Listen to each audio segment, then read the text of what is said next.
नमस्कार, आप देख रहे हैं खबरों की खबर। मैं हूं आपके साथ सुमित अवस्थी। दुनिया में इस समय दो ऐसे मोर्चे खुले हैं जहां होने वाली लड़ाई कभी भी एक ऐसे युद्ध में बदल सकती है जो दुनिया के कई देशों को अपनी चपेट में ले ले। और भारत के लिहाज से खास बात यह कि इन दोनों ही मोर्चों पर भिड़े हुए पक्ष भारत के मित्र रहे हैं। इसीलिए भारत किसी एक के पक्ष में न होकर यही कोशिश लगातार कर रहा है कि युद्ध खत्म हो और शांति की स्थापना हो। हाल ही में प्रधानमंत्री मोदी ने यूक्रेन का दौरा किया, आपने देखा होगा, बड़े सफल दौरा रहा। ज़ेलेंस्की के साथ उनकी मुलाकात हुई। वहाँ भी भारत ने जाकर उनको यही कहा कि जल्द से जल्द ये युद्ध थमना चाहिए, क्योंकि युद्ध किसी समस्या का समाधान नहीं है। पिछले महीने वो रूस गए थे, वहाँ भी उन्होंने यही कहा था। लेकिन अब ये जो लड़ाई है जो कि रूस और यूक्रेन के बीच चल रही है, पहला मोर्चा जिसकी आज हम बात करने वाले हैं, ये बहुत ही खतरनाक दौर में चली गई है। जैसा कि WTC पर हमला हुआ था 9/11 का न्यूयॉर्क में, वैसा हमला आज ड्रोन के जरिए, विमान तो नहीं, ड्रोन के जरिए इन तस्वीरों में आप देख सकते हैं किया गया है। रूस के भीतर पहुंचकर यूक्रेन के लोगों ने, यूक्रेन पर यह इल्ज़ाम है कि उसने करीब 800-900 किलोमीटर अंदर जाकर इस शहर में, रिहायशी इलाके में एक बिल्डिंग पे हमला किया है। और इसके बाद से दोनों मुल्कों के बीच लड़ाई और ज़्यादा इंटेंस हो गई है। पहले यूक्रेन ने आज ये हमला किया, पलटकर रूस ने जवाबी हमले में कई शहरों को, खासकर राजधानी कीव को भी निशाना बनाया है। ये आज सुबह सुबह की तस्वीरें हैं। दिन भर आज रूस यूक्रेन के बीच इसी तरह का आपस में लड़ाई तेज होने की तस्वीरें आती रही, जिस पर हम तफसील से आगे आज बात करेंगे। दूसरा मोर्चा जो खुला हुआ है वो भी बहुत इंपॉर्टेंट है। वो पश्चिमी एशिया का है, जहाँ पर इजराइल और हमास के बीच जो लड़ाई शुरू हुई थी, अब हमास के तमाम समर्थित जो संगठन हैं वो खुलकर साथ आ गए हैं। आज इजराइल और हिजबुल्लाह के बीच ज़बरदस्त गोलीबारी हुई है। इजराइल के जेट्स ने हिजबुल्लाह के ठिकानों को निशाना बनाया। लेबनान में पलटकर हिजबुल्लाह ने कई सारे रॉकेट दागे हैं इजराइल में। ये तस्वीरें आप देख पा रहे हैं, ये इजराइल के हवाई आसमान की तस्वीरें हैं बीती शाम की, जो पूरे शाम वहाँ पर आतिशबाजी जैसी चलती रही। ऐसा लगा कि दिवाली के रॉकेट चल रहे हों, ऐसे वहाँ पर बम चल रहे थे, रॉकेट चल रहे थे और लड़ाकू विमान उड़ रहे थे जो मिसाइल से हमले कर रहे थे। एयर डिफेंस सिस्टम इजराइल का चालू था, इसीलिए इजराइल पर कोई बड़ा नुकसान नहीं हुआ। लेकिन पलट कर इजराइल ने जो हमले किए हैं हिजबुल्लाह के ठिकानों पर, उससे लेबनान में भारी संख्या में नुकसान होने की खबरें सामने आई है। दोनों मुल्क लड़ रहे हैं। हमास के समर्थन में निकल कर आया है लेबनान और हिजबुल्लाह, हूती, हमास, ये तमाम ऐसे संगठन हैं जिनको इजराइल के निशाने पर हैं और अमेरिका भी उसकी मदद कर रहा है इस लड़ाई में। दुनिया के कुछ मुल्क ऐसे भी हैं इन दोनों लड़ाइयों में जो चाहते हैं कि जल्द से जल्द शांति स्थापित हो, पर ऐसा हो नहीं पा रहा है। इस कोशिश में भारत ने अपनी तरफ से एक महत्वपूर्ण रोल अदा करने की कोशिश की है, लेकिन अब तक ऐसा हो नहीं पाया है कि शांति स्थापित हो, बल्कि और ज़्यादा हमले तेज़ हो गए हैं। आज दोनों मोर्चों पर काफ़ी ज़्यादा हमले देखने को मिले हैं। रूस और यूक्रेन का युद्ध सिर्फ सीमाओं तक सीमित नहीं रहा, बल्कि सैकड़ों किलोमीटर के अंदर रिहायशी इलाकों में इसका असर दिखा, जैसे कि अभी अभी मैंने आपको बताया। हम आज की तस्वीरें आपको फिर दिखाते हैं, ध्यान से देखिएगा। यूक्रेन के एक ड्रोन ने सोमवार को रूस के सारातोव इलाके की एक ऊंची रिहायशी इमारत को निशाना बनाया। सारातोव रूस यूक्रेन सीमा से 900 किलोमीटर अंदर है। यूक्रेन के ड्रोन हमले से इस इमारत को भारी नुकसान पहुंचा है। रूस के स्वास्थ्य मंत्रालय के मुताबिक यूक्रेन द्वारा एक ड्रोन से किए गए इस हमले में 4 लोग घायल हुए, जिसमें से एक महिला की हालत गंभीर है।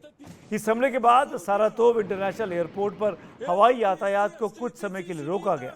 ये तस्वीरें आपको 23 साल पहले 11 सितंबर 2001 की उन तस्वीरों की याद दिलाती होंगी जब आतंकी संगठन अल कायदा ने 2 यात्री विमानों को हाईजैक कर अमेरिका के न्यूयॉर्क के वर्ल्ड ट्रेड सेंटर पर हमला कर ट्विन टावर्स को नेस्तनाबूद कर दिया था। उस हमले में करीब 3,500 लोग मारे गए थे। लेकिन ये बात ध्यान रखनी चाहिए कि वो आतंकी हमला था जो कि न्यूयॉर्क में हुआ, और ये जो हमला आज सारातोव में हुआ है, ये रूस और यूक्रेन, 2 देशों के बीच लड़ाई का वाकया है। सोमवार को ही यूक्रेन ने रूस की राजधानी मॉस्को के उत्तर पूर्व में यारोस्लाव इलाके में तेल रिफाइनरी पर हमले की कोशिश की थी, लेकिन यह हमला ज़्यादा कारगर नहीं हो पाया। उधर रूस ने भी यूक्रेन पर हमले अब तेज कर दिए हैं। रूस ने रविवार देर रात और सोमवार सुबह तक यूक्रेन के एक छोर से दूसरे छोर तक 15 शहरों को निशाना बनाते हुए बड़े हवाई हमले किए। इसके तहत कई ड्रोन और क्रूज मिसाइलें दागी गई, जिससे पूरा यूक्रेन एयर रेड अलर्ट पर रहा। अलर्ट की आवाज़ होते ही लोग जान बचाने के लिए इमारतों के बेसमेंट या फिर सबवे में पहुंच गए। राजधानी कीव से लेकर पश्चिम में लुत्स्क से लेकर पूर्व में नीप्रो तक यूक्रेन के कई शहरों में बमबारी की आवाज़ दिन भर सुनाई देती रही। बीबीसी के मुताबिक रूस के हमलों में कम से कम 6 लोगों के मारे जाने की खबर अब तक आ चुकी है। हालांकि ये तादाद काफ़ी बढ़ने की आशंका है। जिस समय ये हमले कई लोग हुए थे, उस समय कई लोग सोकर उठ भी नहीं पाए थे। कई लोगों को सबवे या सुरक्षित ठिकानों तक पहुंचाने का मौका नहीं मिल पाया।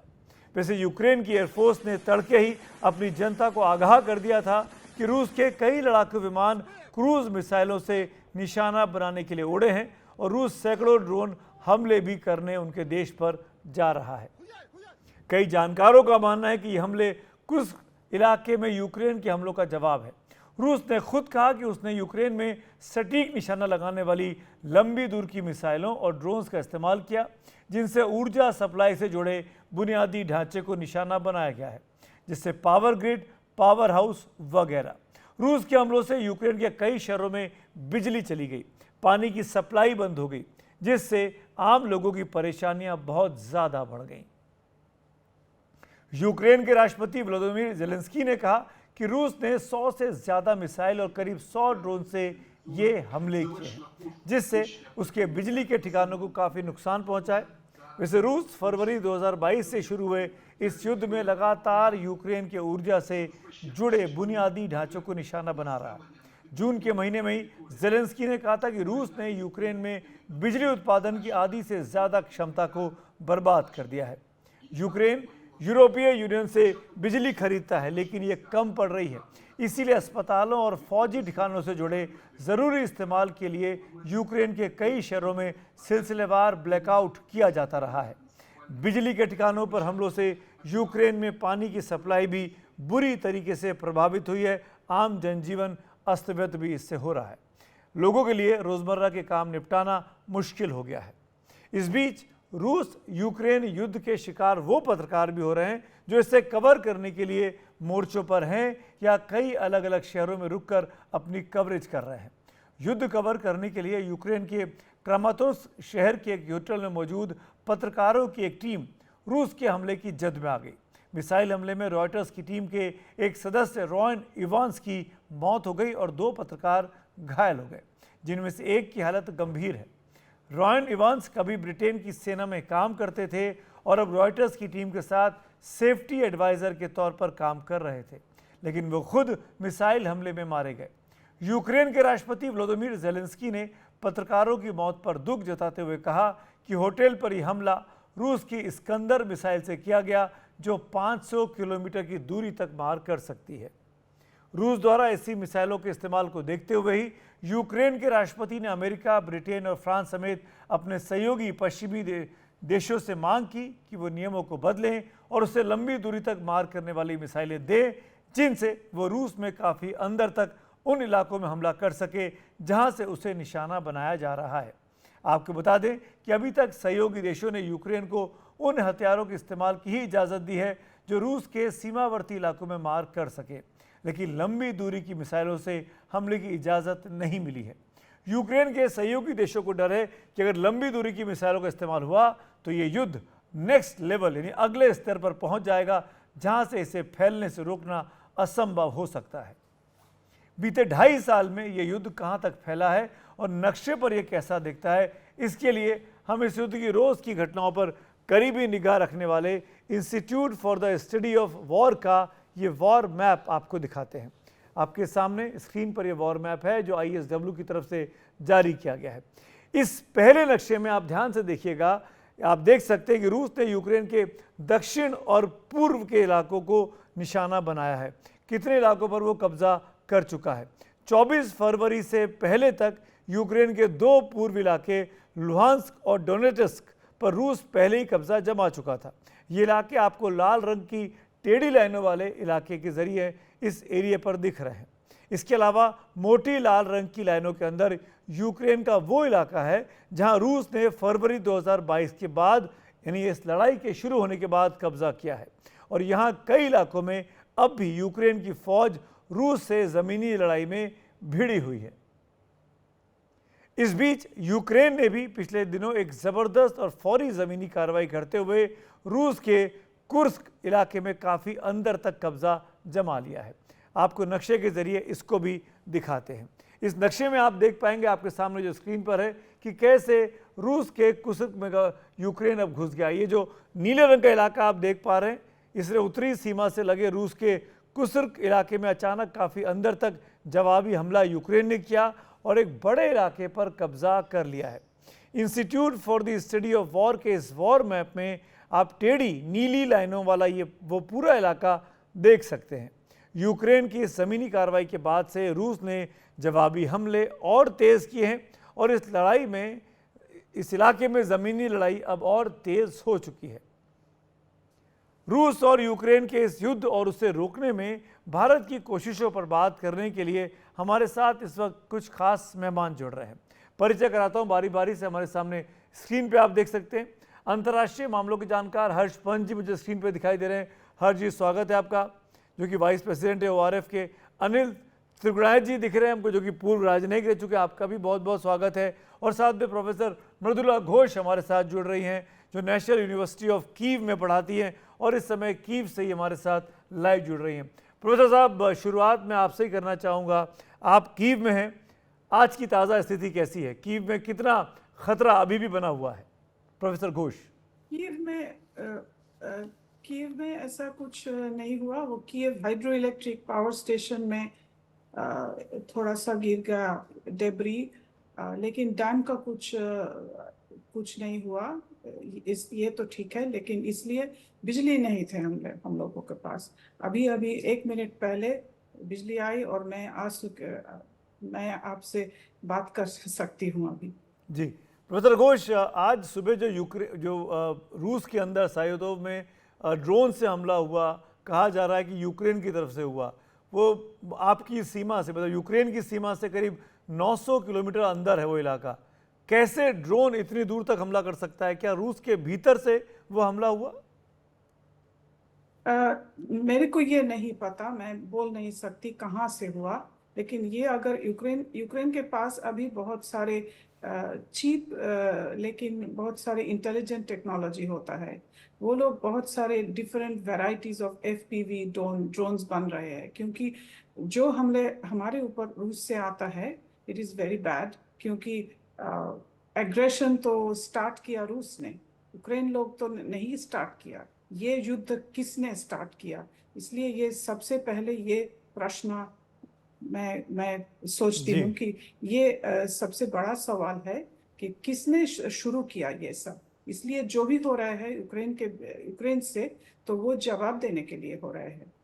आपका कहना एक हद तक बिल्कुल ठीक है, लेकिन सवाल ये उठता है कि इस लड़ाई का अंत क्या है? 2.5 साल हो गए हैं, दोनों तरफ से लड़ाई लगातार चल रही है। आप जैसे लोग जो वहाँ आम नागरिक रह रहे हैं, सबसे अधिक सफ़र उनको करना पड़ रहा है, खासकर वो जो कि यूक्रेन में रह रहे हैं। यूक्रेन रूस के मुकाबले अगर हम मिलिट्री पावर देखें तो एक छोटा मुल्क दिखाई देता है।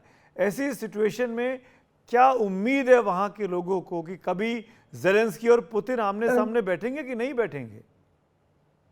मेरे को ये भी नहीं पता, क्योंकि ये ज़ेलेंस्की और पुतिन की पॉलिटिकल विल पे है। मैं इतनी बोल सकती हूँ कि यहाँ के लोग कभी नहीं छोड़ेंगे अपना ज़मीन, अपना टेरिटोरी उनको वापस लेना। ये जो भी करना है ये लोग करेंगे, ये लोग कभी नहीं छोड़ेंगे। ये तो मैं नहीं सुनी कि ऑपोजिशन है या पार्टी इन पावर है, सब लोगों को ये एक ही जवाब है। एक सवाल और मैं आपसे लेना चाहता हूँ, फिर बाकी तो मेहमानों के पास चलूँगा। नेटो में जाने को लेकर जो जिद ज़ेलेंस्की साहब की है और जो पुतिन साहब का रिजर्वेशन है, उस बाबत कुछ बात होती है इंटरनली? कुछ कंसर्न होते हैं लोगों के मन में? नहीं, देखिए, नेटो को मेंबर स्वीडन और फिनलैंड हो गया। इस बात पर पुतिन जी को कुछ नहीं प्रॉब्लम आया। नेटो गॉट एक्सपेंडेड, इसलिए Russia is not telling anything eastwards. NATO आ गया रशिया के बॉर्डर पे, तब तो कुछ प्रॉब्लम नहीं है। यूक्रेन ये बहाना था NATO. Ukraine was a non block state, constitution में ये था। सो इसलिए ये नेटो में जाने के जो इच्छा है ये बहुत ज्यादा हो गया। इस युद्ध शुरू करने के बाद, रूस का हमले के बाद ये ज्यादा हो गया। जी। और मैं ये भी कह सकती हूँ कि दोनों के बीच में एक नेगोशिएशंस भी हो रहा था कि हम लोग एक दूसरे को पावर इंफ्रास्ट्रक्चर को टच ना करें। ये हो गया बातचीत, लेकिन रूस ने वो टूट दिया, आज को वो अटैक किए। इसलिए यूक्रेन लोग सोचते हैं कि रूस कभी कोई एग्रीमेंट मानते नहीं है। प्रोफेसर घोष, आप इन लोगों का ऐसा ख्याल है कि रूस कभी अपना एग्रीमेंट कमिटमेंट को ऑनर नहीं करते हैं। ठीक है। प्रोफेसर घोष, आप कीव से हैं, एक क्वेश्चन और पूछूंगा और फिर बाकी मेहमानों के पास चलूंगा। मैं आपसे इसलिए पूछ ले रहा हूँ कि पता नहीं कब वहाँ लाइट चले जाए और आपका कनेक्शन चला जाए। मैं उस लालच में हूँ। सही तो है। मैं अगला सवाल आपसे ये पूछना चाह रहा हूँ कि क्या ज़ेलेंस्की साहब की पॉपुलैरिटी बढ़ी है इस लड़ाई में? 2.5 सालों में उनके पीछे फॉलोइंग बढ़ी है? आप तो वहाँ रहती हैं। देखिए, ये युद्ध ज़ेलेंस्की का नहीं है, ये युद्ध यूक्रेन का जनता का है, यूक्रेन पूरा देश का है। ज़ेलेंस्की होगा या दूसरा कोई लीडर होगा, इसमें चेंज नहीं होगा। ये सब इकट्ठे बनकर, इसमें इंटरनल पॉलिटिक्स जो है उनके बीच में होता है, डिफरेंट व्यूज।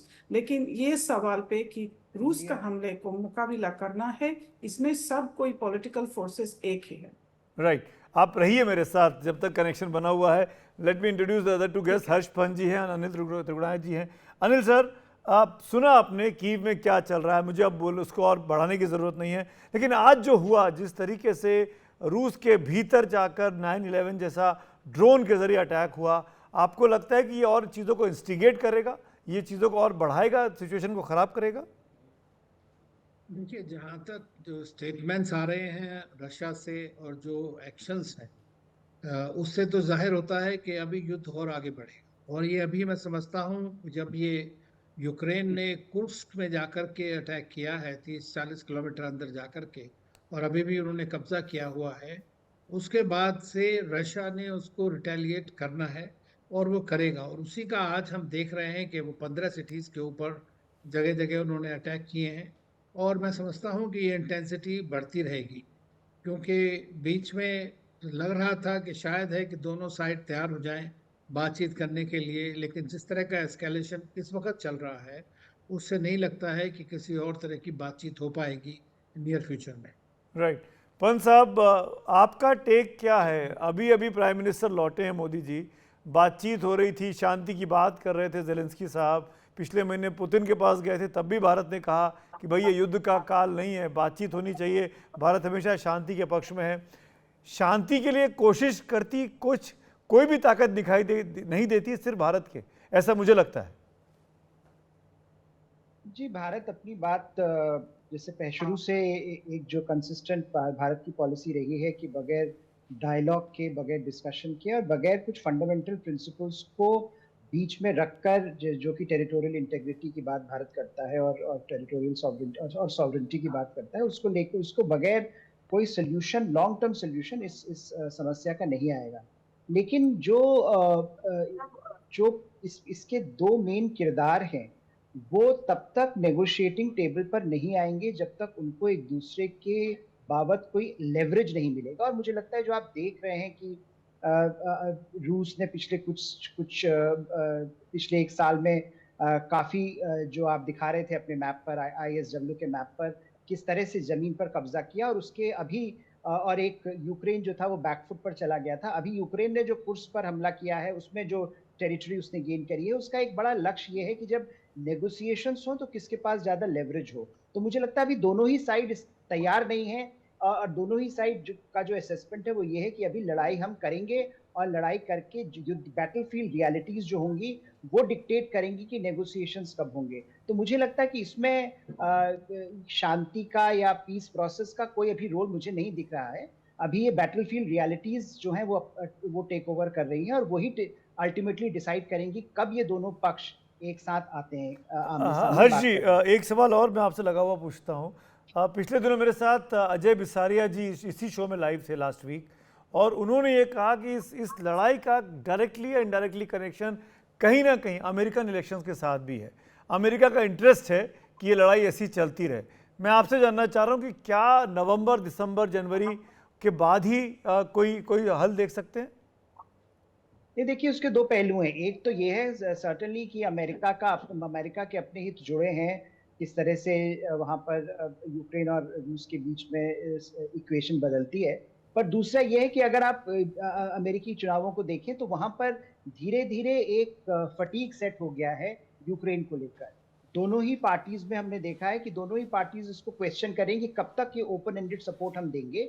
उसमें डेमोक्रेट्स ज्यादा सपोर्टिव हैं यूक्रेन के, और रिपब्लिकन्स खासकर ट्रंप जो हैं वो काफी उत्साहित दिख रहे हैं इसको खत्म करने के। तो मुझे लगता है जो रूस और यूक्रेन है वो भी इस बात को ध्यान में रख रहे हैं कि नवंबर इलेक्शन से पहले किस तरह की लड़ाई लड़ी जाए, किस तरह की जमीन को कंट्रोल किया जाए, जिससे कि जो अगर नवंबर में ट्रंप साहब की जीत हो जाती है या नवंबर में अगर कमला हैरिस भी राष्ट्रपति बनती हैं तो उनसे भी दबाव आएगा कि इस युद्ध को खत्म किया जाए। तो ये लड़ाई अमेरिका की तरफ से तो हो सकती है, लेकिन इन दोनों रूस और यूक्रेन की तरफ से भी उसको देखकर अभी हमको एस्केलेशन और देखने को मिलेगा।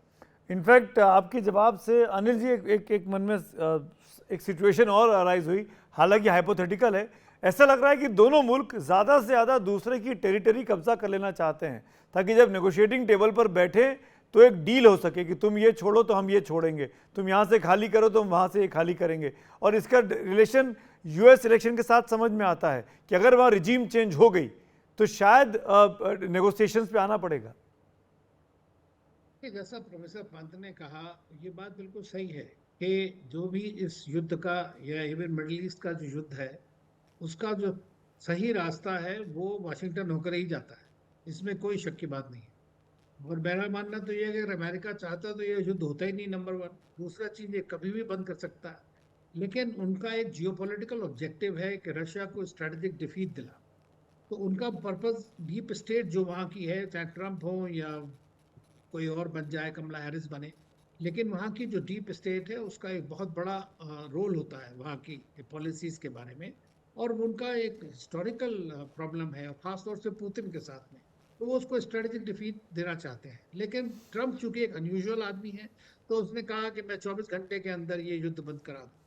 तो ये बात भी सही है कि इस बीच में जो यूक्रेन की स्ट्रेटजी रही, अगर वो सस्टेन कर पाते हैं, क्योंकि ज़्यादातर मिलिट्री एनालिस्ट कहते हैं कि गए तो जरूर हैं लेकिन वहाँ पर इतना दूर जाकर के सस्टेन नहीं कर सकते। एक बात हमको याद रखने की है कि रूस जो है दुनिया का सबसे बड़ा देश है, 1/7 of the globe, and Ukraine भी जो है यूरोप का नंबर 2 साइज में पेरिफेरी में देश है।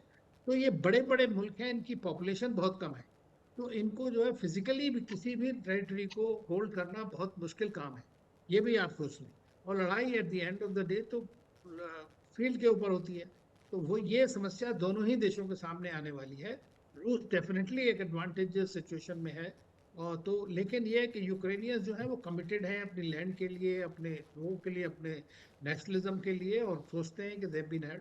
तो मैं ये समझता हूँ कि वो इसको भी नहीं छोड़ेंगे। तो इसीलिए कोई लड़ाई में अभी खत्म होने का चांस मुझे तो नजर नहीं आता। जी, आप रहिए। प्रोफेसर घोष भी हमारे साथ बनी हुई है।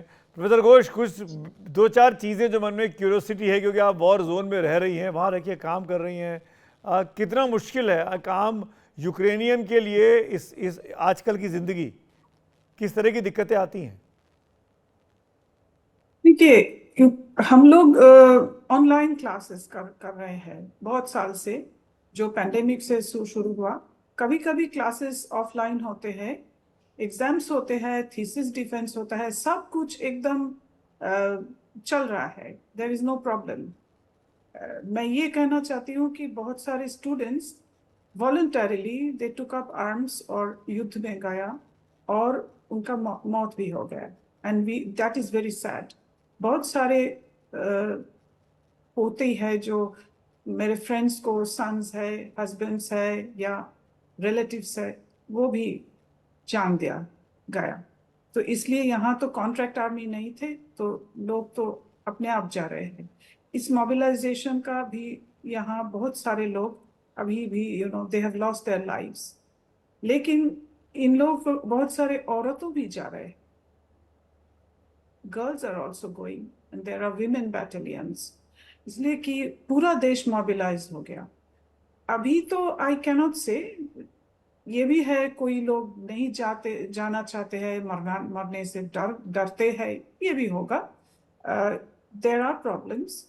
लेकिन मोबिलाइजेशन यहाँ रूस से ज्यादा है, क्योंकि इन लोगों को ऊपर हमला हुआ, एग्रेशन यूक्रेन के ऊपर हुआ। ये जो फर्स्ट पॉइंट, ये जी। रशिया ने अटैक किया, रशिया ने एग्रेशन किया, ये सोचना चाहिए हर वक्त। I am thinking of this, क्योंकि ये पहला द फर्स्ट क्वेश्चन, कौन शुरू किया ये, हु स्टार्टेड इट? ये पुतिन का युद्ध है, प्रोफेसर घोष, पुतिन का युद्ध है। वहाँ पे आम रोजमर्रा की चीज़ें आसानी से मिलती हैं, नहीं मिलती हाँ। हैं, इंतज़ार करना पड़ता है, सब महंगी हो गई हैं, क्या सिचुएशन है? महंगी, जो इन्फ्लेशन, रिसेशन, पोस्ट कोविड हो रहा है यूरोप में, वो ही है यहाँ। ज्यादा इन्फ्लेशन नहीं है, लेकिन कोई चीजें टू गेट थिंग्स नहीं, सब कुछ मिलता है, सब कुछ, वो जो वेजिटेबल्स और सब कुछ, day to day things, everything, कोई प्रॉब्लम नहीं होता है। यह है कि रेजिलियंस इन लोगों को, हम लोग रह नहीं सकते। अगर ऐसा होता तो मेरे को निकालना पड़ता, और हमारे एम्बेसडर्स, राजदूत और सब कुछ लोग यहाँ अच्छे से रह रहे हैं। आप उनसे भी पूछते, अगर आप पूछे तो वो लोग भी ऐसे ही कहेंगे। एक सवाल और, लास्ट सवाल, आई एम सॉरी पंत साहब और अनिल जी, कीव से गेस्ट हैं तो मैं उनको ज़्यादा समय दे रहा हूं और आपके पेशेंस का मैं शुक्रिया भी अदा कर रहा हूं। एक लास्ट क्वेश्चन प्रोफेसर घोष, और वो ये कि अमेरिका और वेस्टर्न कंट्रीज़ से जो सपोर्ट मिल रहा है यूक्रेन को और ज़ेलेंस्की को, क्या उससे आप लोग संतुष्ट हैं या आप उनसे और ज़्यादा सपोर्ट चाहते हैं? बहुत लोग इससे नहीं संतुष्ट है, ये तो बराबर था, ये हम लोगों का स्टीरियोटाइप है कि उनका एकदम हाथ मिलाकर इकट्ठे युद्ध कर रहे हैं। ये नहीं है, ये यूक्रेन का युद्ध है, यूक्रेनियों लोगों का युद्ध है।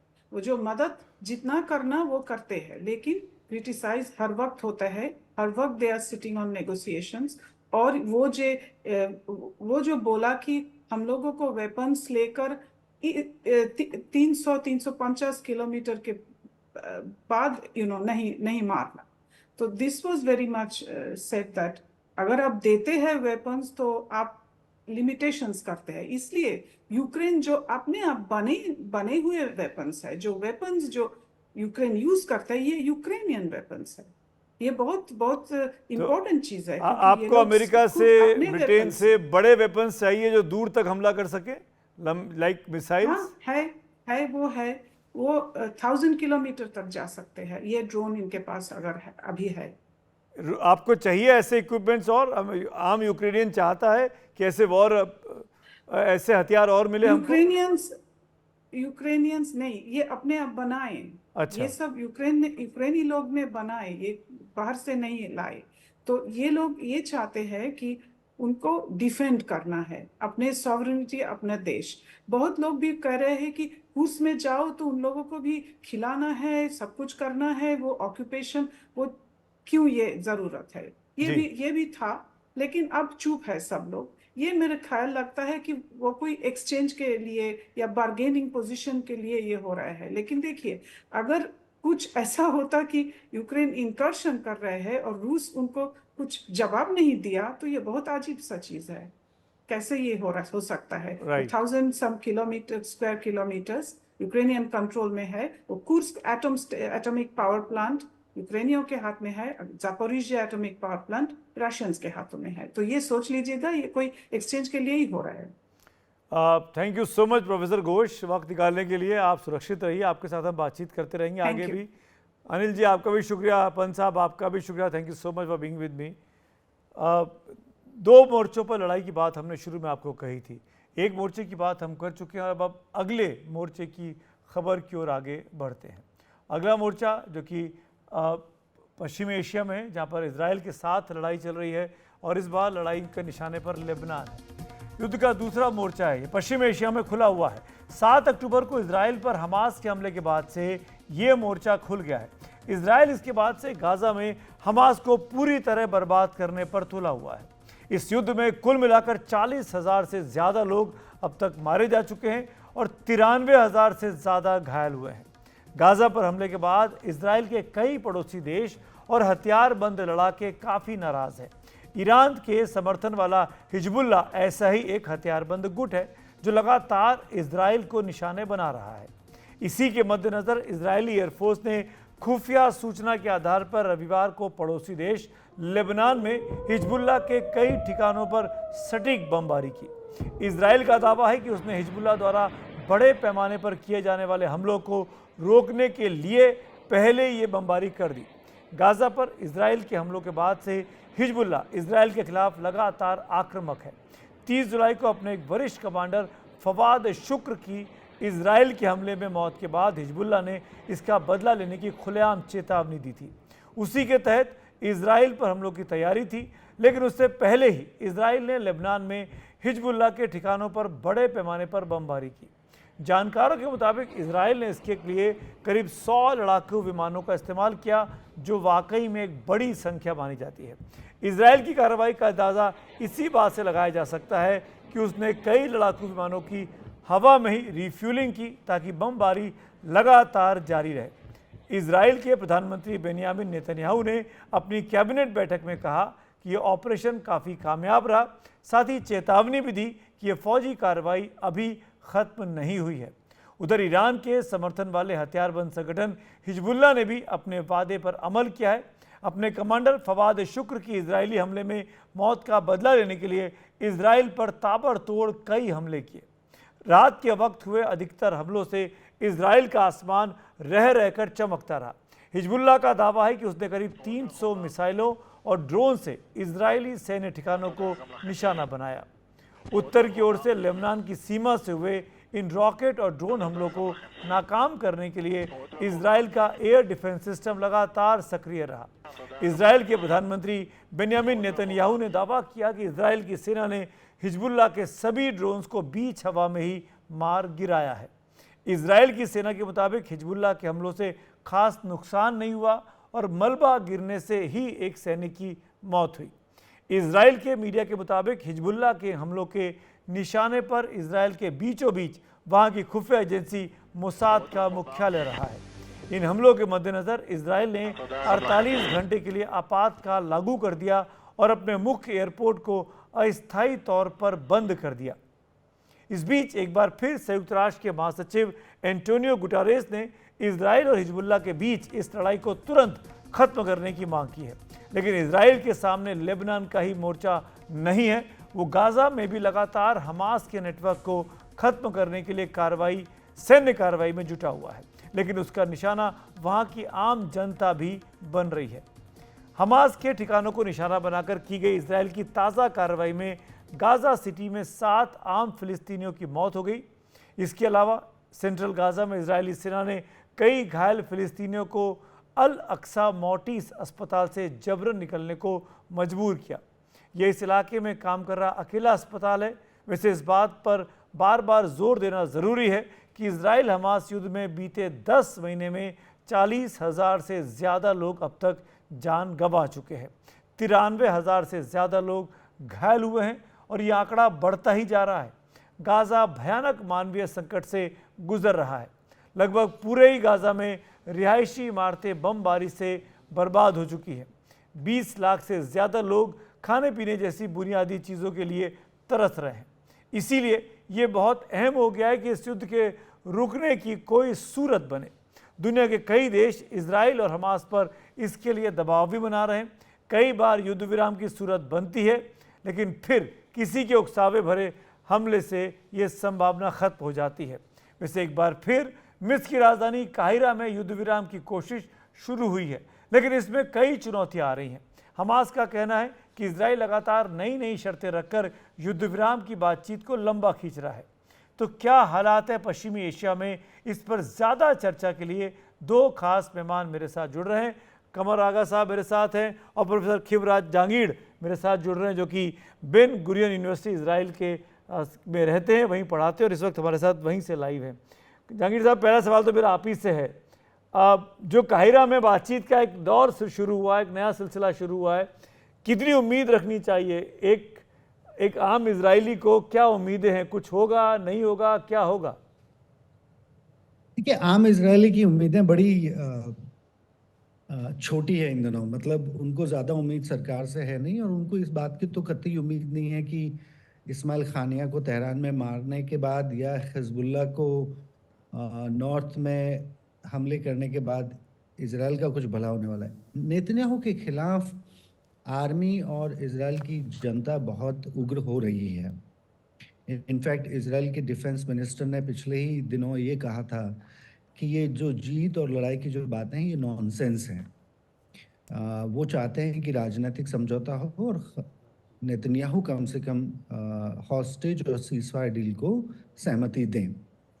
तो नेतन्याहू एक तरह से कहिए कि इस बढ़ती हुई लड़ाई में अपना फ़ायदा देखते हैं, पर इजराइल की आवाम और इजराइल के 4 मुख्य ऑफिसर्स, जिसमें डिफेंस मिनिस्टर, मोसाद के हेड, शिन बेत के हेड और चीफ ऑफ स्टाफ हैं, ये चारों लोग इस लड़ाई को अब रोकना चाहते हैं। तो आने वाले दिनों में नेतन्याहू की मुश्किल बाहर की बजाय अंदर अपनी ही सरकार में बढ़ने वाली है कि जब डिफेंस मिनिस्टर उनके खिलाफ वोट करेंगे। बड़ी इंटरेस्टिंग बात आप कह रहे हैं जहांगीर साहब, और वो ये कि अगर सभी लोग जो बड़े जो लड़ाई में एक्टिव हैं, चाहे वो मोसाद हो, चाहे वो डिफेंस मिनिस्टर हो, और आवाम, सबसे बड़ी बात, अगर ये सब लोग मुखालफत कर रहे हैं या मूड बन रहा है कि भाई लड़ाई रुकनी चाहिए, तो फिर बेंयामिन नेतन्याहू क्यों पीछे पड़े हुए हैं? कैसे उनका इसमें फ़ायदा है? क्या वो देख रहे हैं? देखिए, उनका सबसे बड़ा फायदा तो ये है कि जिस दिन लड़ाई रुकेगी उनको वॉर की अकाउंटेबिलिटी के लिए कमीशन तय करना पड़ेगा। फिर ये बात होगी कि भाई अक्टूबर 7 हुआ कैसे, 10 महीने की लड़ाई के हासिल क्या है और इजराइल ने क्या खोया और क्या पाया। नेतन्याहू अभी उस नैरेटिव पे जाना नहीं चाहते। इस समय उनकी जो पब्लिक स्टैंडिंग है वो बहुत वीक है। पर अगर ये लड़ाई थोड़ी बढ़े और ये छुटपुट लड़ाइयाँ थोड़ी रीजनल लेवल पे बढ़ जाएं, तो देश का और अंतर्राष्ट्रीय जो बिरादरी है उसका ध्यान ईरान और हिजबुल्लाह और इनकी किए हुई लड़ाई पे चला जाएगा। फिर ये बात रीजनल लेवल पे भी होगी कि भाई अब एक शिया कंट्री, शिया मिलिशिया इजराइल के ऊपर हमला कर रहे हैं, तो गल्फ कंट्रीज क्या करेंगी, अमेरिका कैसे इस चीज़ को सुलझाएगा। तो ये लड़ाई बड़ी हो जाएगी। गाजा में इजराइल की नाकामियों पे एक तरह से काफ़ी हद तक पर्दा तो नहीं पड़ेगा, पर फिर भी वो बातें थोड़ी सी गौण तो हो ही जाएंगी जी। तो नेतन्याहू चाहते ये हैं कि ये लड़ाई तब रुके जब थोड़ा मसला बड़ा हो। और एक जो सबसे बड़ी उनकी रणनीति रही है पिछले 10-15 साल में जी, कि वो डर की राजनीति करते हैं। उनकी इजराइल की सारी राजनीति की जब से बड़ी जो आधार है वो है कि वो अपने वोटरों को ये कहते हैं कि देखिए, मैं ही हूँ जो दुनिया के सामने इजराइल के लिए खड़ा हूँ, वरना दुनिया इजराइल के खिलाफ है। दुनिया इजराइल को यहाँ से हराना चाहती है या ईरान इजराइल को बर्बाद करना चाहता है, जो कि काफ़ी हद तक ईरान और इजराइल की कुछ मुश्किलें हैं। पर उन मुश्किलों को बढ़ा चढ़ाकर नेतन्याहू के लिए बताना बड़ा आसान हो जाएगा अगर ये रीजनल कॉन्फ्लिक्ट रहता है अगले 6 महीने 12 महीने के लिए। अच्छा, तो इंटरेस्टिंग। तो मतलब चिंता ये है कि वो इसको 6 से 12 महीने खींचने की कोशिश में होंगे, क्योंकि अगले चुनाव तो 2026 में होने हैं, तो 2026 तक बढ़ा कैसे जाए। आगा साहब, कायरो में जो कुछ चल रहा है, आप जहांगीर साहब की बात सुन ही रहे थे, क्या आपको लगता है कि नाकाम सी कोशिश हो रही है? हाँ, एक बेमानी सी कोशिश हो रही है? हाँ, आपने सही कहा। उसमें कई चीज़ें हैं। पहली बात तो ये है कि कोशिश इस बात की है कि बाद में ये सीज फायर परमानेंट होगा या टेम्परेरी होगा। ये लोग चाहते हैं, जो इजराइल वाले हैं, इजरायली डेलीगेशन है, वो कहता है टेम्परेरी होगा। बाद में जब तक के उसके बेसिक ऑब्जेक्टिव हैं, यानी हमास का खात्मा नहीं होगा, तब तक ये जंग बंद नहीं होगी। ये बेसिक उनका वो है। तो वो कहते हैं कि भाई ये टेम्परेरी होगा और होस्टेज रिलीज हो। हमास कहते हैं कि हम तभी देंगे ये होस्टेज को कि जब सीज फायर परमानेंट हो, इजरायली फोर्सेस वहाँ से विड्रॉ करें। फिर उसके बाद इसराइल ने नई जो कंडीशंस लगा दी हैं, वो 2 कंडीशंस बहुत इंपॉर्टेंट है। एक तो इसको जो गाजा स्ट्रिप है इसको 2 हिस्सों में बांट दिया है। बीच में नित्ज़रम वो जो है कॉरिडोर बना रहे हैं जहाँ पे इजरायली रहेंगे। फिर उसके अलावा ये है कि वो लोग, उनकी कोशिश ये भी है कि जो रफा बॉर्डर है उसके ऊपर भी, यानी फिडेल्फी, रफा पे तो है ही, ये फिडेल्फी कॉरिडोर जो बना रहे हैं, ये बफर जोन है इजिप्ट और रफा बॉर्डर के ऊपर, रफा के साथ गाजा के बीच में, जी वहां के ऊपर, इसके ऊपर इजिप्ट भी नाराज है। तो बहुत सी ऐसी शर्तें हैं। बात दरअसल ये है कि इस वक्त जो बातचीत हो रही है उसमें मसला ये है कि डे आफ्टर, यानी बाद में क्या होगा गाजा का, उसके ऊपर इसराइल का ज्यादा जोर है। इसराइल चाहता है कि उसका वर्चस्व वहां पे बना रहे, उसकी आर्मी वहां पे रहेगी। वो सेटलमेंट की भी बात कर रहे हैं, वहां पे सेटलमेंट का भी होगा, छोटे छोटे हिस्सों में बांट देने की आगा बात साहब, कर सॉरी रहे बीच में इंटरवीन कर रहा हूँ, एक क्लैरिटी चाहता हूँ। जब आप इसराइल कह रहे हैं तो आप नेतन्याहू की मतलब है कि यार पूरा इसराइल आपका मतलब है? क्योंकि जहांगीर साहब की बात से ये समझ में आ रहा है कि नेतन्याहू अलग है और इसराइल अलग है। इसराइल का बेसिक सेंटिमेंट जो है ऐसा वो नेतन्याहू के साथ शायद नहीं है, नेतन्याहू अपनी राजनीति कर रहे हैं। नहीं नहीं, राजनीति तो अपनी जरूर कर रहे हैं, वो भी जहांगीर ने सही कहा है, उनकी अपनी भी राजनीति है, सत्ता में बने रहना चाहते हैं। लेकिन उनको देखिए, सिर्फ फर्क इतना है, वहां की जनता उनसे नाराज है कि इन्हीं ने 7 अक्टूबर हुआ कैसे, बिल्कुल सही उन्हीं ने कहा। फिर उसके बाद ये कि इन्हीं ने अभी तक 10 महीने से ज्यादा हो गए, अभी तक इनको कोई कामयाबी नहीं मिली, इन चीजों से है। आम जनता वहां पे जितनी भी रिपोर्ट्स आ रही है, वो उसकी कोई सिंपैथी पैलेस्टीनियंस के साथ नजर नहीं आती। आर्मी के जो 4 जनरल हैं वो इसलिए नाराज हैं कि उनको ऐसा लगता है कि आने वाले समय में भी कोई 10 महीने और भी लड़ाई होगी तो भी मुश्किल होगा गाजा को लिबरेट करना। आईडीएफ जो इजराइल की जो सेना है उसका नाम बहुत बदनाम हो रहा है पूरी दुनिया में। ये चिंताएं उनके सामने हैं और उनको लगता है कि जनता चाहती है कि नेतन्याहू जाएं, कोई नया आए। होस्टेज की उनके सबसे ज्यादा फिक्र है, होस्टेज की रिलीज होना चाहिए। और यह है कि इस तरह की कोई ये नहीं चाहता कि गाजा जी से आर्मी वहां पे विड्रॉ कर जाए या फ्यूचर में भी न रहे। इसके ऊपर सहमति उन्हीं की नहीं, बल्कि जो नई एडिशनल 2 शर्तें लगाई हैं जिसका हमने अभी जिक्र किया, फिडेल्फी कॉरिडोर यानी गाजा बॉर्डर पे, और फिर उसके बाद बीच में जो लगेगी नित्ज़रम जंक्शन जिसे कह रहे हैं वहां पे, इसके ऊपर तो अमेरिका की भी सहमति है। Blinken, secretary of state Blinken भी राजी हो गए इन 2 जी हाँ। शर्तों को ऐड करने के लिए। तो ये एक बहुत कॉम्प्लिकेटेड मसला है और ये मुझको नहीं लगता, इसलिए कि वहाँ पे जो गवर्नमेंट है इस समय, उसकी सीधी बात है कि हमें पूरा ऑल आउट विक्ट्री चाहिए, हमस का खात्मा होना चाहिए। आर्मी को लगता है कि हमस के पर खात्मे मैं तो हो जाएगा लेकिन समय लगेगा। जी जहांगीर साहब, हमस का खात्मा होना चाहिए, हमस का खात्मा होता फिलहाल तो नहीं दिखता। आप वहाँ बैठे हुए हैं, आप देख पा रहे हैं तो आप बताइए। और दूसरी बात ये भी बताइए कि वो जो हॉस्टेजेस हैं उनके बारे में क्या खबर है, वो कहाँ हैं, क्या? और मतलब 10 महीने हो गए, आप अपने हॉस्टेजेस को ढूंढ तक नहीं पाए, छुड़ाना तो दूर की बात। देखिए, हमास की ये तो बड़ी जीत मानी जा रही है। याह्या सिनवर भी गाजा के सुरंगों में कहीं हैं और 100 से ज़्यादा जो बंदी हैं वो भी गाजा में ही कहीं सुरंगों में हैं। तो जैसा आगा साहब ने कहा कि इसराइल की आर्मी की जिसकी इतनी साख लोग मानते आए थे, उसकी तो किरकिरी हुई है। और अगले 10 महीने अगर वो लड़ेंगे तो वो हासिल तो इससे ज़्यादा कुछ नहीं कर सकते। जो इसराइल की जो हमास की रणनीति है वो ये है कि हम इसराइल के टर्म्स पे पीस नहीं, सीज फायर को नहीं मानेंगे, और जो कि वाजिब है। इसराइल का जो मिलिट्री प्रेजेंस है, गाजा के बाद की बातें हैं, वो उनके बारे में उनका शक वाजिब है। पर जो इसराइल की जो स्थिति है ना, मुझे ये लगता है कि हमास का गैर जिम्मेदाराना होना तो बड़ा वाजिब।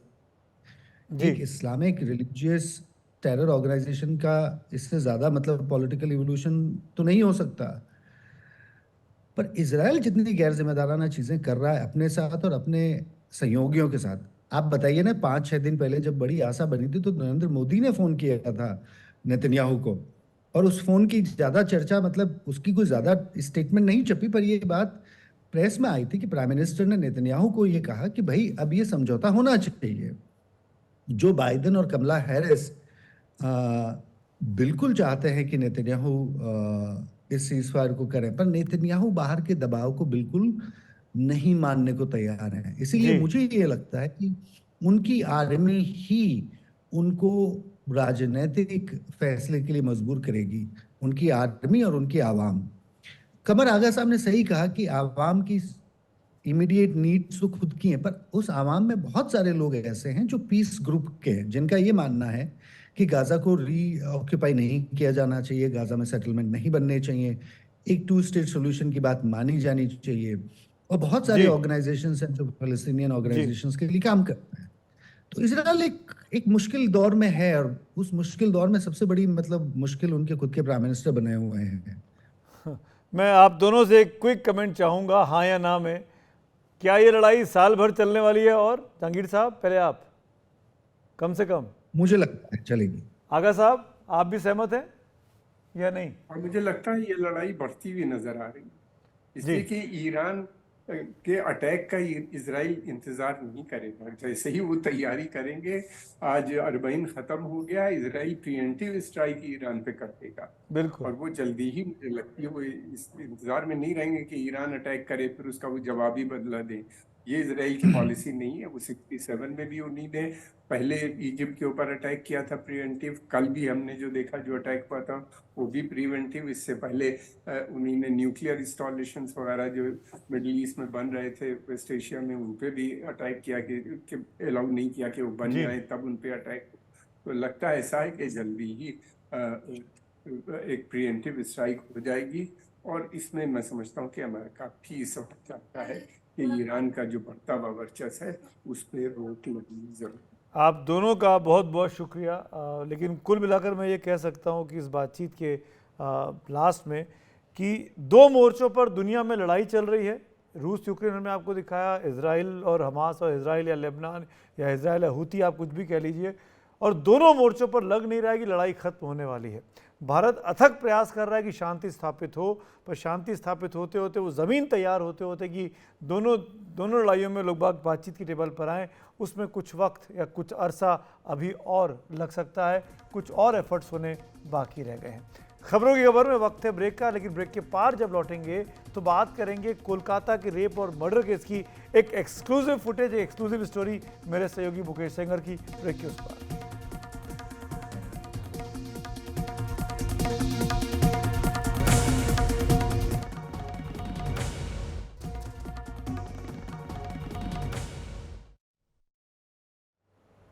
एक बार फिर आप सबका खबरों की खबर में स्वागत है। कोलकाता में एक मेडिकल छात्रा के रेप और हत्या के मामले की तहकीकात लगातार जारी है। नए नए सबूत हर रोज सामने आ रहे हैं। ऐसे ही एक सबूत एक नए वीडियो के तौर पर आज सामने आया, जिसमें आरजी कर मेडिकल कॉलेज के सेमिनार हॉल के अंदर भीड़ दिखाई दे रही है। इससे सीबीआई के उस दावे की पुष्टि होती है कि सीन ऑफ क्राइम यानी मौका वारदात को सुरक्षित नहीं रखा गया था। उधर सीबीआई का दावा है कि आरजी कर मेडिकल कॉलेज में भ्रष्टाचार के मामले में छापेमारी के बाद उनके हाथ अब कुछ पुख्ता सबूत लग गए हैं। देखिए कोलकाता से हमारे सहयोगी मुकेश सिंह सेंगर की ये ग्राउंड रिपोर्ट। एनडीटीवी इस वीडियो की पुष्टि नहीं करता। ये वीडियो 9 अगस्त की सुबह का बताया जा रहा है, जब मेडिकल छात्रा की हत्या के करीब 5 घंटे बाद पुलिस मौके पर पहुंची। वीडियो में लाल शर्ट में आरजी कर कॉलेज के पूर्व प्रिंसिपल संदीप घोष भी दिख रहे हैं और सेमिनार हॉल के अंदर भीड़ ज़्यादा दिख रही है, जिससे सीबीआई के इस दावे की पुष्टि होती है कि क्राइम सीन को सुरक्षित नहीं रखा गया और उन्हें मौके से काफ़ी ज़्यादा फुटप्रिंट मिले। हमने किसी न्यूज़ चैनल और सोशल मीडिया में हमने देखा है कि कोई एक वीडियो वायरल हुआ है। उसमें ये देखा जा रहा है कि कुछ लोग आरजी कर के सेमिनार हॉल के अंदर खड़े हैं एंड ये बोला जा रहा है कि शायद इसके चलते जो प्लेस ऑफ अकरेंस है उसके साथ शायद कोई छेड़खानी हुई है। और ये भी शायद किसी चैनल में बोला गया है कि शायद कलकत्ता पुलिस ने उस जगह को कॉर्डन ऑफ नहीं किया था। तो मैं आपकी जानकारी के लिए बता दूं कि जो सेमिनार हॉल था वो 51 फीट बाई 32 फीट का है और उसके अंदर जहाँ पे बॉडी थी वहाँ से लेके 40 फीट तक पूरा पुलिस का कॉर्डन ऑफ किया गया था। उस कॉर्डन के अंदर फैमिली, इन्वेस्टिगेटिंग ऑफिसर, फॉरेंसिक और फोटोग्राफी वीडियोग्राफी जो कर रहे थे, उनके अलावा किसी भी व्यक्ति का प्रवेश वहाँ पे संभव हो ही नहीं सकता, ये हुआ भी नहीं है।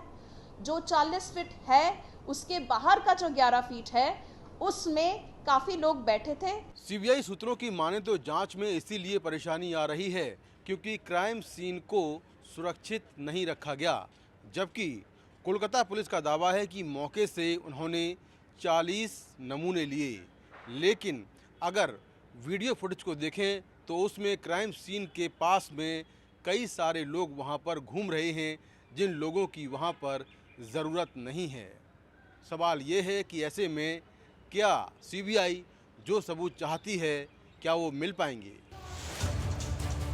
संदीप घोष 10वें दिन भी सीबीआई दफ्तर पहुंचे और उनका दूसरे राउंड का पॉलीग्राफी टेस्ट कराया गया।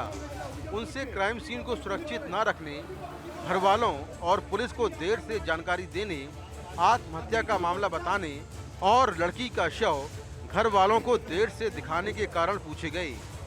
इसके अलावा कोलकाता पुलिस के कई अधिकारियों और आरजी कर मेडिकल कॉलेज के कई स्टाफ के लोगों से पूछताछ हुई।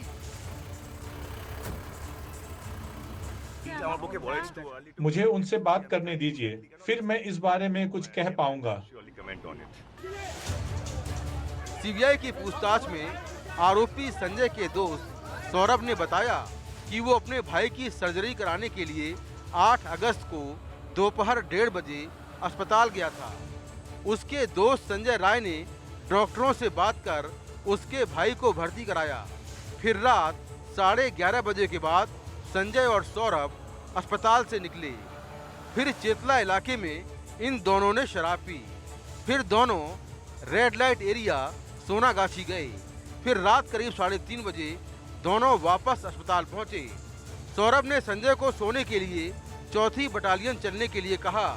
संजय ने जाने से मना किया और फिर झगड़े के बाद सौरभ अकेला चला गया। इसके बाद अगले दिन दोपहर में सौरभ को संजय मिला। सौरभ के मुताबिक संजय काफ़ी खुश था। उधर आरजी कर मेडिकल कॉलेज में कथित भ्रष्टाचार के मामले में सीबीआई ने संदीप घोष और दूसरे लोगों के यहां छापेमारी में बड़ी मात्रा में दस्तावेज और डिजिटल सबूत बरामद किए। सीबीआई ने दावा किया कि इस मामले में काफी पुख्ता सबूत मिले हैं। सीबीआई अब आरोपी संजय राय का नार्को और ब्रेन मैपिंग टेस्ट करवा सकती है। वहीं पॉलीग्राफ टेस्ट की जांच रिपोर्ट को एक्सपर्ट देख रहे हैं। अब तक की जांच में रेप और हत्या के मामले में एक ही आरोपी यानी कि संजय राय की भूमिका सामने आ रही है कि सीबीआई इस थ्योरी पर भी काम कर रही है कि क्या वारदात में एक से ज़्यादा आरोपी शामिल थे और क्या इसके पीछे कोई कॉन्स्पिरेसी है। इसीलिए सीबीआई तमाम वैज्ञानिक टेस्ट और तकनीकी जांच का सहारा ले रही है। कोलकाता से कैमरा पर्सन जीडी शंकर के साथ मैं मुकेश सिंह सेंगर, एनडीटीवी इंडिया।